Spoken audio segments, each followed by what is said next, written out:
Welcome to Wood Island's Lighthouse. My name's Jaimie.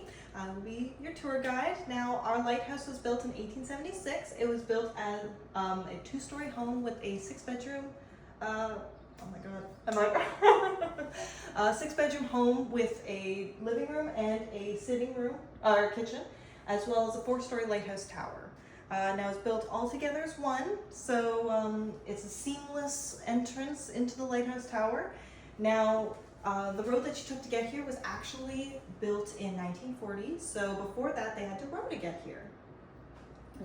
Now all of our artifacts here are from 1910s to 1920s. Right here is our 1950s stove, and then right behind me is our ice box.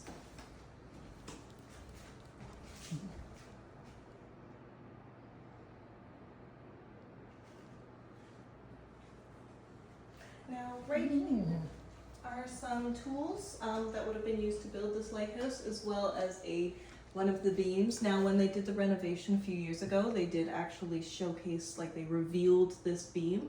So there's many more beams keeping this lighthouse tower up. Now right in here is the lighthouse keeper's room. It was more of a night shift kind of job, so he was only really sleeping in here for certain, like in the afternoons or the mornings after his shift was done. And right in here is our sitting room. Now the lighthouse keepers were government officials, so because of that, they did actually have to entertain. They were not lower class, they were middle class.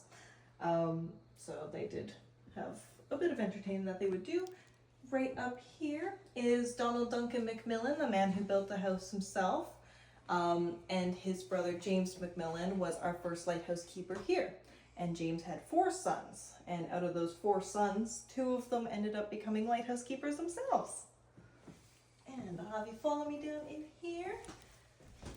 Now this is all of our different lighthouse keepers that we've had over the last few years, from 1876 to 1990, and then our last lighthouse keeper retired.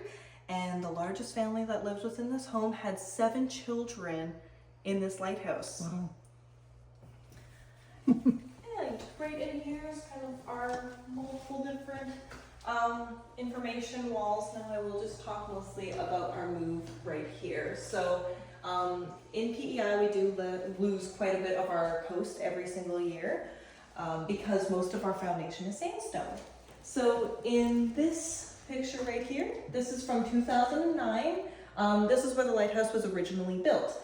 But because it was so close to the cliff, they had to move it 230 feet. Wow. Yeah, and so they had to do it in the dead of winter because it's the only time that the ground was solid enough to lift the whole thing up onto a truck and move it. Cool. Yeah, so they did move it 230 feet, and then this is more of a more recent picture of how far they moved it. But when you go up to the 4th floor in the light tower, you'll be able to see a red rock, and that's where the corner of our gift shop used to be. So you'll be able to see how much of the soil has fallen off since then. Yeah. Oh.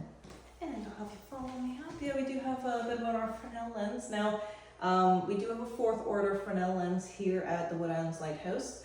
It allows for our light to be seen 14 miles to Pictou. Oh, Yeah. all the way to Pictou. Oh. And right up here, now up here you'll be able to see there is 4 bedrooms up here, so that would show you that we have 6 bedrooms all together. Now, this is our shipbuilding room, so when the settlers were coming across on the Lord Selkirk, this is one of the major industries that blossomed here in PEI because we had such a phenomenal, giant forests. So this kind of showcases one of the lumber mills in the area. So there's quite a bit of lumber that they've harvested, and they require these giant trees to create the masts for the sails. Now with the introduction of the steamboat and technological advancements, this industry collapsed, and we no longer build ships like that anymore. Mm-hmm. And right in here is our fisheries industry room. Now we do a lot of lobster fishing. There's some lobster traps right there, and then this is all the tools that would be used for lobster fishing over the years. Some of them are old, some of them are newer. And right there's a crab trap. Now, this one is more about our ice boats. Now, before our bridge, which was built in 1997, and before the ferry ice boats that were there before, this is the only way that people, or like habitants, residents of PEI, would be able to get on the mainland in the winter. Wow. So what it was that they were these canoes that were adopted from the Mi'kmaq people, and but they just put a sail on them and then multiple leather straps, as you can kind of see in that picture. And you would, because the strait doesn't freeze all the way solid, so they would have to drag these canoes onto the ice, and then the minute that they found water, they'd have to row until they found the next patch of ice to then drag the boat back onto the back onto the ice and then drag it more. Wow. Now, you could actually purchase a ticket on these, so it was $2 for every man, but you were expected to help drag the canoes onto the ice. Nobody rides for free. No, exactly. Wow. Yeah. Now, in here is our sea glass exhibit. We have quite a bit of sea glass here. As you can kind of see at the top right there, we do have a chart of rarity, but right there is orange, which is the most rare color of sea glass. Oh. Yeah, that's a lot of sea glass. Yeah. I was in Surrey yesterday and they had a sea glass festival.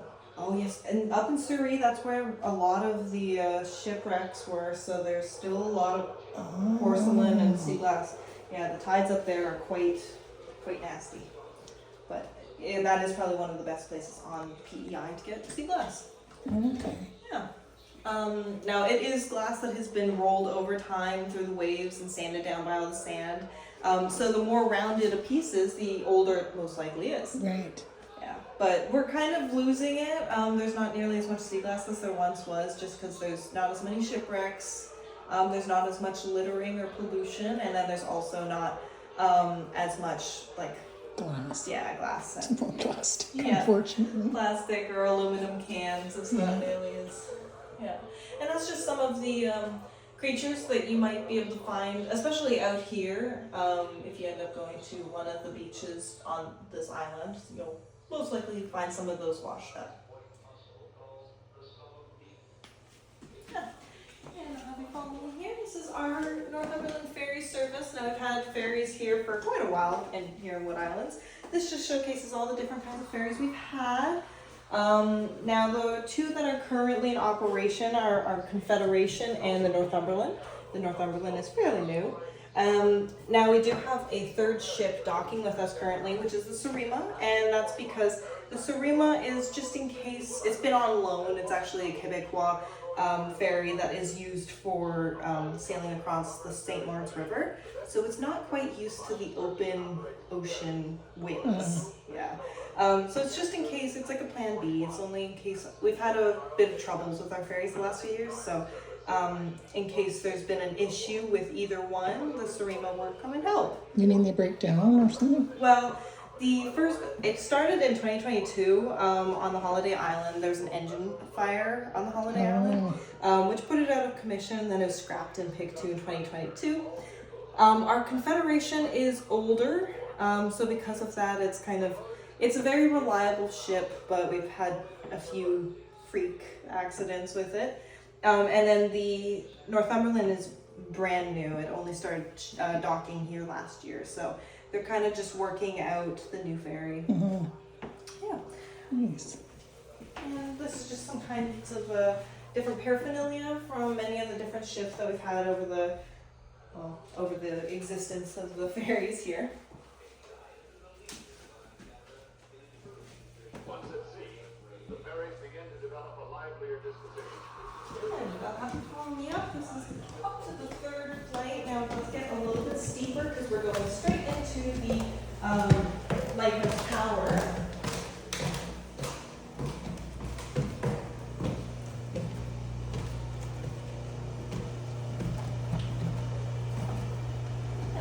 roof out there too. You can kind of see it right out there. Oh. Now this is where the lighthouse keeper would have done his work for the most part. We do have some kerosene tanks right there in the corner, as well as his radio, which would have been mostly for seeing, like, listening to if there was a distress call or anything like that. It kind of came through here. Now here at the Wood Islands Lighthouse, we do have a flash pattern, which when it's dark out, if all the lighthouses had the same, it would look, they wouldn't be able to tell where they were on the coast. So a flash pattern indicates that it's the amount of seconds that the light is on and off. So certain lights could be like 1 second on, 1 second off, so it looks more like a flash, flash, flash, flash, flash. But ours is 5 seconds on, 5 seconds off. So then whenever the lighthouse keeper or the ship's out there at night, that's how they can tell that they're in Wood Islands. Before they had GPS. Yes, stuff. yeah. Now our light is still running. It's still active for the most part, but they don't rely on us anymore. So if the light, like if the electricity goes out, we go out. Oh, it's not solar. No. Okay. Yeah, it's electricity based. Yeah. So, but all of the captains and residents of Wood Islands really do appreciate our light because it kind of showcases a distant past, I guess, but Historic. historic, yeah. Now there is one final steps up to the top. Just make sure when you're going up to watch your head, there's a low beam right Okay. there. And coming down, it's best to go that backwards. But yeah, that kind of sums up the tour. I hope you enjoy it. Thank you, Jaimie. I appreciate that. Thank you so much. much. Thank you. Yeah, I'm gonna go up here.